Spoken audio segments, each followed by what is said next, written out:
आइए सुनिए, देखिए, समझिए सनातन सत्य। जैसी दृष्टि वैसी सृष्टि, दृष्टि विज्ञान।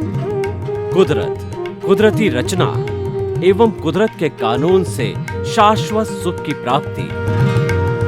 जोधपुर के परम पूज्य महात्मा उपासक प्रोफेसर डॉक्टर सोहन राज तातेड़ के निर्देशन में सनातन सत्य। जैसी दृष्टि वैसी सृष्टि, दृष्टि विज्ञान।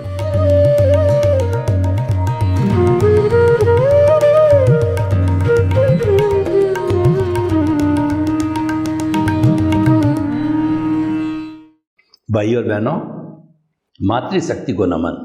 आज का हमारा बहुत सुंदर विषय, कथनी करनी की समानता एक सद्गुण। कथनी करनी का अर्थ होता है कि जो कुछ भी हम सोचते हैं, चिंतन करते हैं, क्या उसके अनुरूप हम कार्य करते हैं कि नहीं करते हैं। जैसा सोचते हैं वैसा करते हैं, या जैसा हम बोलते हैं वैसा करते हैं, तो वह कथनी करने की समानता कहलाती है। और जो कथनी करने की समानता रखता है वह एक जीता जागता भगवान है, वो आदर्श व्यक्ति है, वो सद्गुणों वाला है। देखिए, हम कर्मों की बात करें तो हमारे भारतीय संस्कृति के अंदर जैन धर्म में 8 तरह के मुख्य कर्म बताए गए हैं। द्रव्य कर्म, ज्ञानावर्णीय, दर्शनावर्णीय, वेदनीय, मोहनीय, आयुष्य, नाम, गोत्र और अंतराय। इसमें से 4 घाती है, ज्ञानावर्णीय, दर्शनावर्णीय, मोहनीय और अंतराय, और वेदनीय, आयुष्य, नाम और गोत्र यह घाती कर्म है। मैं इसके विस्तार में नहीं जाना चाहता हूँ। इसमें से जो एक कर्म नाम कर्म है, उसका संबंध मन वचन काया से है। और मन वचन काया के लिए बार बार क्यों बोला जा रहा है कि एक व्यक्ति दुनिया में कोई भी गतिविधि करता है, चाहे सोचता है, चाहे बोलता है, या चाहे कोई भी काम करता है, वो मन वचन काया के बिना नहीं हो सकता। इसीलिए ये जो शरीर का जो वर्गीकरण करते हैं, ये मन वचन काया रूपी ये पिंड है, मन वचन काया रूपी ये देह है, मन वचन काया रूपी ये पुतला है। तो ये तीनों मुख्य हुआ करती है। तो तीनों के क्या क्या कार्य है वो भी हम थोड़ा सोच लें। मन के 2 कार्य हैं। मन जो है वह वर्तमान का चिंतन करता है और भूतकाल का स्मृति करता है और भविष्य की कल्पना करता है। एक काम तो मन का ये है। मन जो है सबसे बड़ा दूत है। दूत कैसे? पुराने ज़माने में पोस्ट वगैरह, इंटरनेट वगैरह, ईमेल नहीं थे। एक राजा अपना कोई भी संदेश दूसरे राजा को भेजना होता तो दूत भेजता था, लिख करके, राज की मोहर लगा करके। तो दूत ही तो सबसे आगे आता था। अगर मान लो कोई भी आपत्तिजनक जो है समाचार है, तो ये एक एग्रीमेंट था सब राजाओं के बीच में कि दूत तो बेचारा डाकिया है, उसका कोई कसूर नहीं है, अच्छा संदेश भी दे सकता है, बुरा संदेश भी दे सकता है। तो अगर बुरा संदेश आता है तो आप जैसे राजाओं के अंदर शॉर्ट टेम्परामेंट होते हैं, राजकुमार वगैरह, उसको कोई मारेगा नहीं। ये मारेगा तो ये बहुत बड़ा जो है एक युद्ध का कारण बन सकता है, यानी ये नियम का उल्लंघन है।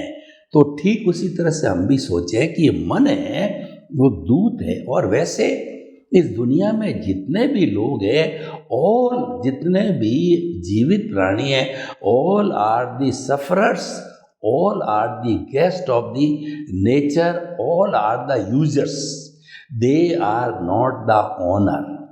तो इसीलिए अगर कोई व्यक्ति अपने आप को ऑनर मानता है तो ये उसकी मिसअंडरस्टैंडिंग, मिथ्या दर्शन, और ये उसका अज्ञान है, और वही कर्म बंधन का कारण है।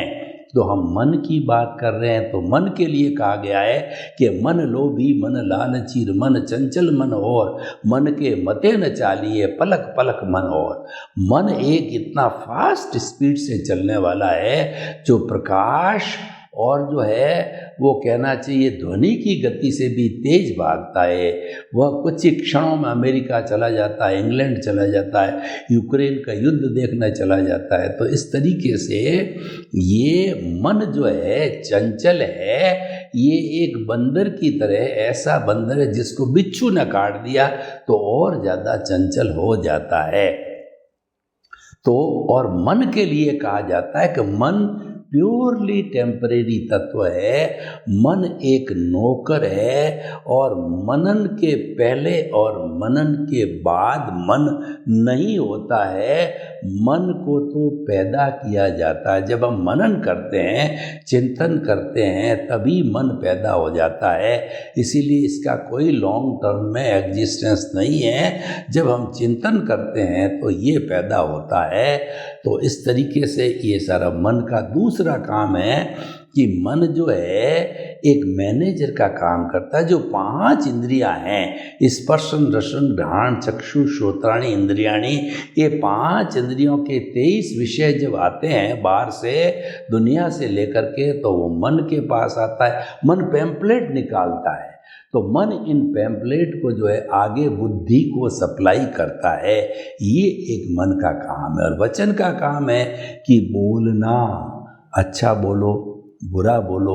उसके बहुत से कारण होते हैं कि अपने पूर्व जन्म का जैसा उदय प्रारब्ध होता है उसके अनुसार बोला जाता है, लेकिन हमेशा व्यक्ति को हितकारी भाषा बोलनी चाहिए और मित मतलब जो हित मित और भाषा बोलनी चाहिए। किसी को कष्ट पहुँचे ऐसी भाषा नहीं बोलना, तंतीली यानी टॉन्टिंग भाषा नहीं बोलनी, झूठ की भाषा नहीं बोलनी, अहितकारी भाषा नहीं बोलनी है।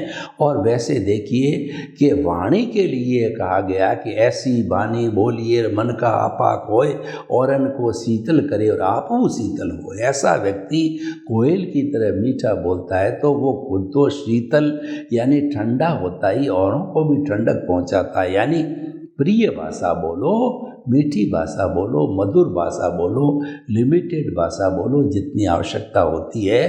तो वह व्यक्ति जो है वो एक आदर्श व्यक्ति होता है। और राजस्थानी में कहा गया है कि बोलिया के लाद्या, यानी एक व्यक्ति एक सेंटेंस एक पैराग्राफ बोलता है तो उसकी पूरी जन्म पत्री, उसके चरित्र का, उसके बायोडेटा का और उसके जीवन का पूरा अगर सामने वाला व्यक्ति जो होशियार हो तो अंकन कर लेता है कितना गहरा व्यक्ति है, अच्छा है या बुरा है, क्या चिंतन करता है, सब कुछ उसके आ जाता है। लोग तो इतने होशियार होते हैं कि मुंह के एक्सप्रेशन दे करके, हाव भाव को दे करके पहचान लेते हैं कि अच्छा व्यक्ति है बुरा व्यक्ति। तो ये जो है हमारा मन वचन और काया, तो ये पूरा शरीर है, ये चलता है, हिलता है, डुलता है, खाता है, पीता है, सोता है, रोता है, सारे काम जीवन के हैं ये शरीर करता है और सारे अवयव इस शरीर में होते हैं।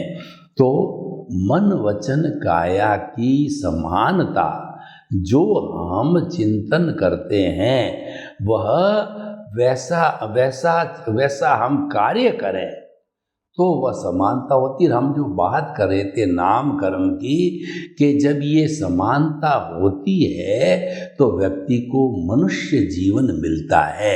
मन वचन काया की समानता से और रेगुलर व्यक्ति जीवन भर समानता रखे कि जैसा चिंतन करे वैसा बोले, जैसा बोले वैसा करे, यानी उसमें असमानता कथनी और करनी, मतलब कहने में और करने में अंतर नहीं होता है।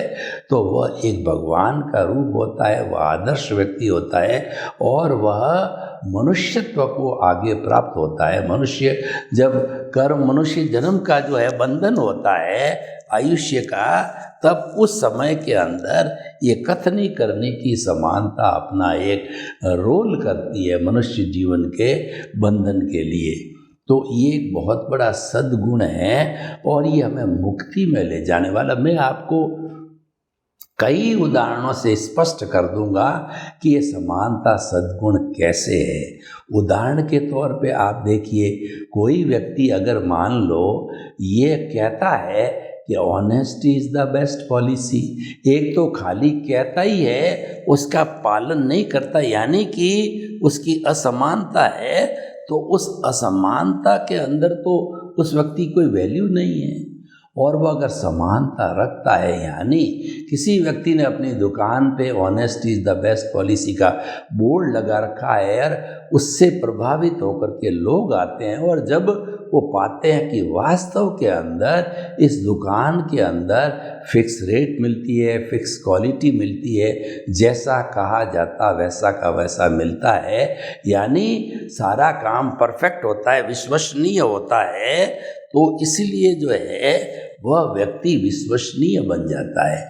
यानी मन वचन काया की समानता अगर हम रखते हैं तो हम विश्वसनीय बन जाते हैं। और प्रैक्टिस मेक से मैन परफेक्ट, प्रैक्टिस करते करते व्यक्ति परफेक्ट हो जाता है।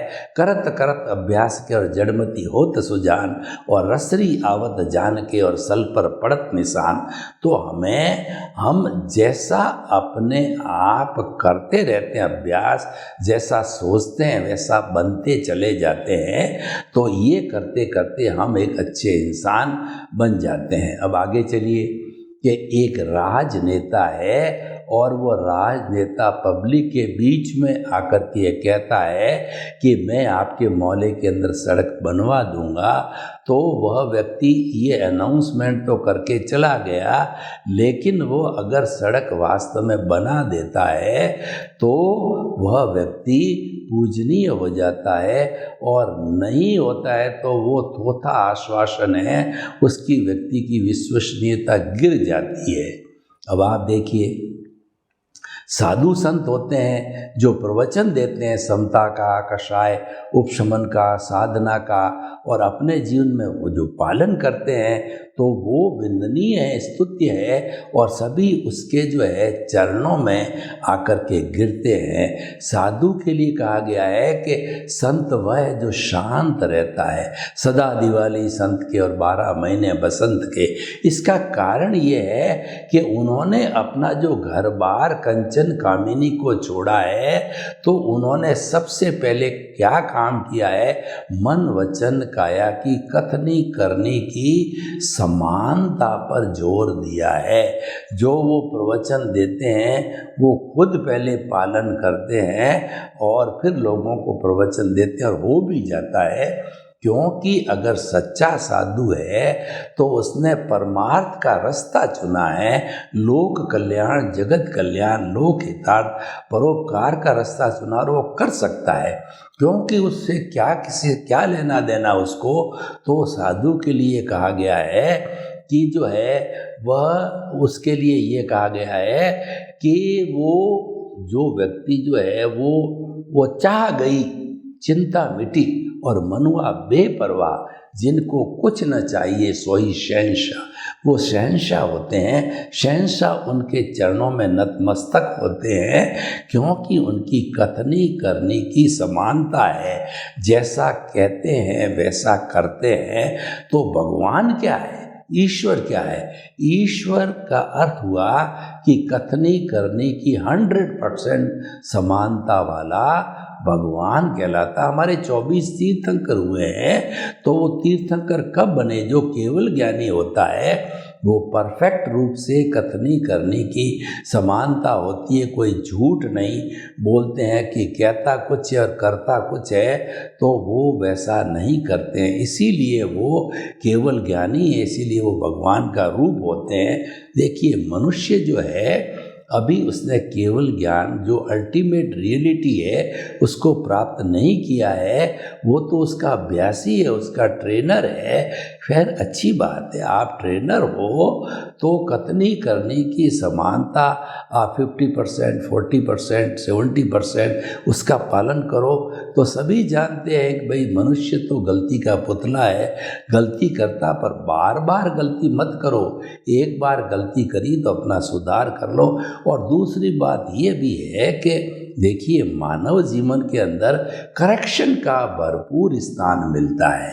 भरपूर जीवन भर हर क्षण हम करेक्शन कर देते हैं। उसके लिए भगवान बड़े दयालु है, कृपालु है, और वो जो है करुणा के सागर है। उन्होंने हमारे को सामायिक आलोचना, प्रतिक्रमण, प्रत्याख्यान, ये 4 ऐसे आयाम दिए, 4 जो हमको ऐसे सूत्र दिए, 4 हमको ऐसे रास्ते बताए कि इनके आधार से हम कोई भी गलती करते हैं उसका करेक्शन दिया जा सकता है।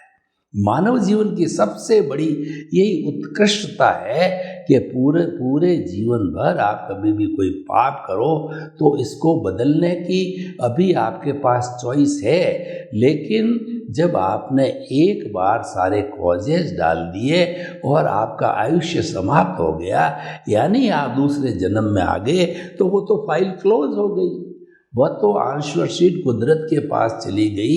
अब आपका कोई करेक्शन नहीं हो सकता है।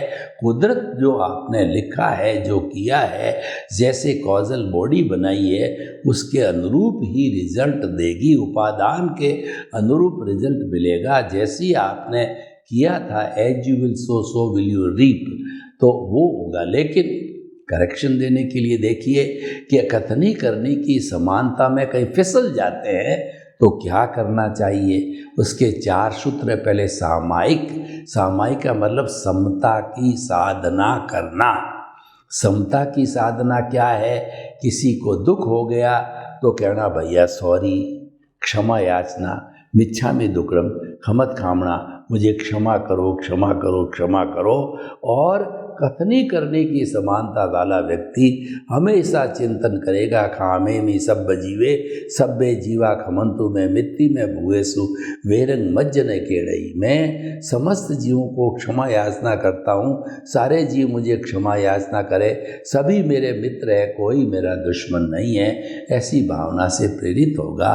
तो सामायिक का अर्थ होता है समता की साधना और अपने दोषों को देखना, किसी दूसरे को दोषी नहीं देखना, ये समता की साधना है।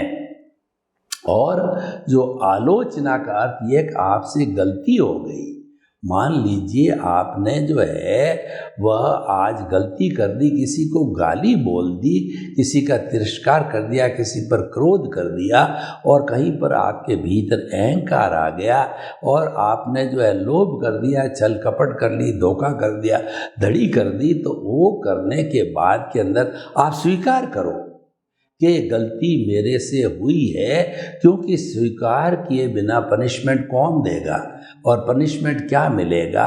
हम ऐसा है कि हमको कोई कोर्ट की तरह लेंदी थोड़ा ही चलाना है कि हम झूठ बोलते रहें और हमारा वकील है वो झूठ को परोड़ता रहे, उसको समेटता रहे, वैसा नहीं। अपन को तो कन्फेस करना है, क्योंकि हमारे पास समय कम है। हमको तो कथनी करने की समानता में आकर के आत्म कल्याण करना है। आत्मा के साथ जुड़ा हुआ जो हमारी अज्ञानता है, जो हमारा कार्बन शरीर है, जो हमारा कषाय है, लिंग शरीर कौशल बॉडी, उसको समाप्त करना है। और वो समाप्त के लिए हमें मनुष्य जीवन फिर मिले या ना मिले, इस जन्म में मैक्सिमम करेक्शन दे सके वो हमें देना चाहिए। तो आलोचना मतलब स्वीकार करो गलती मेरे से हुई है। फिर उसके बाद में आपके भीतर विराजमान शुद्ध आत्मा भगवान के जो है साक्षी से जो है आप प्रतिक्रमण करो कि जिस व्यक्ति को आपने गाली दी है, जिस व्यक्ति को आपने ठोका है, पीटा है, धोखा दिया है, उसके पास जाके उसका चरण स्पर्श करके और फ़ोन से कोई न कोई माध्यम से आपको मुझे क्षमा करो, क्षमा करो, मेरे से गलती हो गई है, आवेशवश क्रोध के वशीभूत होकर और मैंने आपको इस तरीके से गलत कहा, मुझे क्षमा करो, क्षमा करो, आप ऐसे नहीं हो, आपके साथ मुझे ऐसा नहीं करना चाहिए था। तो ये हो गया प्रतिक्रमण। और आगे फिर से ये गलतियां बार बार रिपीट नहीं हो तो उसका रास्ता बनने के लिए भगवान ने रास्ता बनाया प्रत्याख्यान। इसका मतलब जो गलती बार बार हो रही है उसका संकल्प करो कि ये गलती मेरे से बार बार ना हो, कि जैसे बार बार जुआ खेलना, बार बार शराब नहीं पीना, एक बार की है तो फिर उसको छोड़ो, और उसके बाद गाली देने की आपकी आदत है तो आप उसका प्रत्याख्यान करो कि भविष्य में गाली नहीं दूंगा। किसी को सताते हो तो आप जो है ये प्रत्याख्यान करो कि मैं किसी भी प्राणी को सताऊंगा नहीं। यानी जो जो आपकी वीकनेस है, जो जो आप जो है दुर्व्यवहार करते हो, उन सब के प्रत्याख्यान करो। प्रत्याख्यान का अर्थ होता है त्याग। उस चीज़ को त्यागो और सबसे बड़ा त्याग है अज्ञानता। अज्ञानता का त्याग ही सच्चा त्याग है और वह आप जो है त्यागते रहो, तब ऑटोमेटिकली सब चीज़ बन जाएगी। और सबसे बड़ी अज्ञानता जो क्या है, एक अज्ञानता तो ये कि मैं कौन हूँ, और दूसरी अज्ञानता इस सृष्टि को चलाने वाला कौन है। तो आप अगर इसका उत्तर सही रूप में दो कि मन वचन काया से मुक्त, ऐसा मैं शुद्ध आत्मा हूँ। मन वचन काया है वो तो हमारे भुगतान के अंग है। ये शरीर पिछले जन्म के कर्म के भुगतान के लिए मिला। और सनातन सत्य क्या कहता है कि मन वचन काया तथा उससे जुड़ी हुई हर अवस्था, कोई भी अवस्था, जन्म से मृत्यु तक की हर अवस्था मात्र कुदरती रचना है। उसके मालिक, उसके संचालक, उसके क्रिएटर, उसके ऑपरेटर, उसके डिस्ट्रॉयर आप नहीं हो। आप तो मात्र निमित्त सफरर हो, यूज़र हो, और आप तो भुगतने वाले हो। आप तो गेस्ट ऑफ द नेचर हो। तो आप अपने आप को निमित्त समझो, आप अपने आप को कर्ता मत समझो। अकर्ता, निमित्त, निर्दोष और शुद्ध आत्मा अपने को समझो। समस्त प्राणियों को शुद्ध आत्मा समझो, समस्त प्राणियों को अकर्ता समझो, समस्त प्राणियों को निमित्त समझो, समस्त प्राणियों को निर्दोष समझो। तो ऐसी हम स्थिति लाते हैं तो ऑटोमेटिकली जो है हमारी मन वचन काया की जो कथनी करने की समानता डेवलप होती रहेगी, होती रहेगी, होती रहेगी।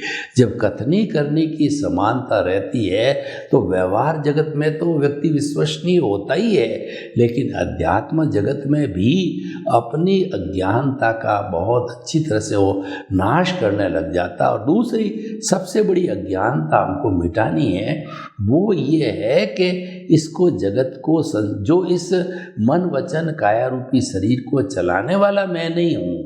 इसको तो चलाने वाली व्यवस्थित है, साइंटिफिक सर्कमस्टेंशियल एविडेंसेस है। यानी कि मैं करता नहीं हूँ, मैं तो निमित्त हूँ, और मैं तो मन वचन काया नहीं हूँ, मैं तो शुद्ध आत्मा हूँ। तो इस तरीके से ये ज्ञान और दर्शन हो गया। यानी इस जगत को संचालन करने वाला जो है वो साइंटिफिक सर्कमस्टेंशियल एविडेंसेज है, ये हमारा दर्शन हो गया, ये हमारा सम्यक दर्शन हो गया। मैं संचालक नहीं हूँ और मन वचन काया से मुक्त, ऐसा मैं शुद्ध आत्मा हूँ, ये हमारा सम्यक ज्ञान हो गया। जब सम्यक ज्ञान और सम्यक दर्शन होता है तो नेचुरल रूप से ऑटोमेटिकली कथनी करनी है वो सम्यक चारित्र है। जो है कथनी करने की समानता क्या है कि ये चारित्र है हमारा। इस चारित्र को प्राप्त करने के लिए सम्यक ज्ञान, सम्यक दर्शन मैंने आपको बताया है, उसकी जो है वो ज्ञान करके उसका पालन करेंगे तो ये ऑटोमेटिकली चारित्र के रूप में आ जाएगा। और इस चारित्र की निरंतरता बनी रहे। यानी जब हम कहते हैं कि ये कॉन्सेप्ट लेकर के चलते हैं, इस कॉन्सेप्ट को हम कभी भूले नहीं। दो ही तो कॉन्सेप्ट है कि पहला कॉन्सेप्ट मन वचन काया से मुक्त, दूसरा है मैं शुद्ध आत्मा हूँ। तो मन वचन काया तो कुदरती रचना है और मैं शुद्ध आत्मा हूँ, ये मैं स्वयं हूँ। तो ये दोनों कॉन्सेप्ट है, इन पर हमारा निरंतरता बनी रहनी चाहिए। निरंतरता का काम है जागृति है, और जागृति हमारा रियल पुरुषार्थ है, क्योंकि हमारा जो लक्ष्य मुक्ति का है, तो मुक्ति के अंदर ये हमारी जागृति जो है ये धीरे धीरे 15% से बढ़ती बढ़ती 100% जागृति, यानी 24 आवर्स तक हम एक ही चिंतन में रहेंगे। जीवन भर एक ही चिंतन में रहेंगे कि खाना किसने खाया, जो है शरीर ने खाया, और सोता कौन है, सोहनराज रूपी पुतला सोता है। बोलता कौन है? ये पुतला बोलता है।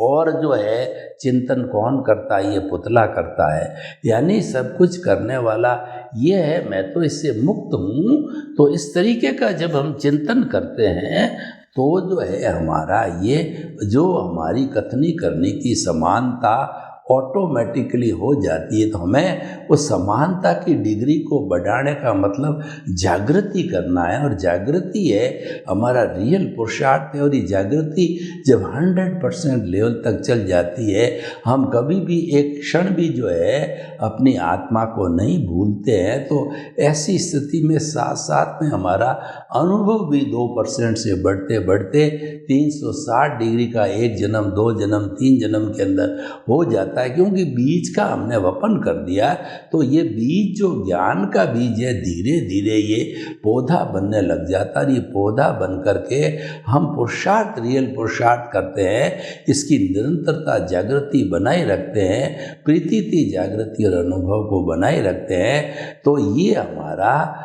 जो बीज वपन किया होता है जागृति का बढ़ते बढ़ते, ये हमें फल क्या देता है? ये हमारे अनुभव को बढ़ाता है। 2% से अनुभव बढ़ते बढ़ते जब 360 डिग्री तक अनुभव पहुंच जाता है, तो 360 डिग्री के अनुभव का अर्थ हुआ कि केवल दर्शन की प्राप्ति हो जाती है, और वो हमारा अल्टीमेट रियल पुरुषार्थ है।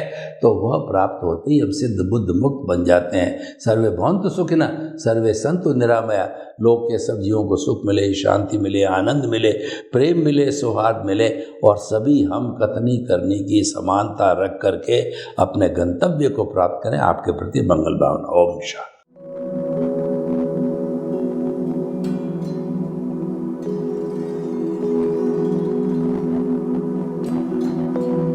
एक ऐसा अंतर्राष्ट्रीय ख्याति प्राप्त मानव जो गुरु प्रेरणा से पिछले 20 वर्षों से वानप्रस्थ जीवन जीते हुए 24 घंटे मानवता की सेवा में संलग्न है। एक ऐसा मानव जो अभी राष्ट्रीय, अंतर्राष्ट्रीय टीवी चैनलों पर 7,500 एपिसोड के माध्यम से सनातन सत्य, आत्मविज्ञान एवं पुनरुत्थान, व्यवहार एवं निश्चय जगत के जीवनोपयोगी विषयों पर हृदय स्पर्शी प्रवचन कर चुका है। उस मानव का नाम है महात्मा उपासक professor doctor Sohanraj Tated. Professor Tated द्वारा योग, दर्शन, शिक्षा विषयों पर रचित पीएचडी स्तर के 250 शोध ग्रंथ भारत के 100 प्रतिष्ठित विश्वविद्यालयों में शोधार्थी पढ़ रहे हैं, तथा वे सभी शोध ग्रंथ वहां की सेंट्रल लाइब्रेरियों में उपलब्ध हैं। महात्मा सोहनराज ने अभी तक हजारों स्कूलों, कॉलेजों, विश्वविद्यालयों एवं संस्थाओं में सेमिनार, वर्कशॉप, कैंप लगाकर लाखों विद्यार्थियों को योग, दर्शन, शिक्षा का प्रशिक्षण देकर उन्हें सुसंस्कारित किया। डॉक्टर तातेड़ ने भारतीय संस्कृति उत्थान के 4000 से अधिक समसामयिक विषयों पर आर्टिकल लिखकर ऑनलाइन जर्नल, पत्रिकाओं, वेबसाइट्स पर प्रकाशित किया, जिसका उपयोग लाखों पाठक कर रहे हैं। उपासक तातेड़ के 5000 से अधिक आज का सुविचार, आज का शुभ संदेश, आज का मंगल भावना योग आदि चिंतन websites, Twitter, blogger, Facebook, YouTube माध्यमों से लाखों लोग अपना जीवन निर्माण कर रहे हैं। मानवता के मसीहा ऐसे महामानव महात्मा सोहनराज तातेड़ के प्रोफाइल को अभी तक विश्व के 20 लाख दर्शक यूट्यूब पर, 12 लाख गूगल पर एवं लाखों दर्शक फेसबुक, ब्लॉगर, ट्विटर और इंस्टाग्राम पर देख चुके हैं।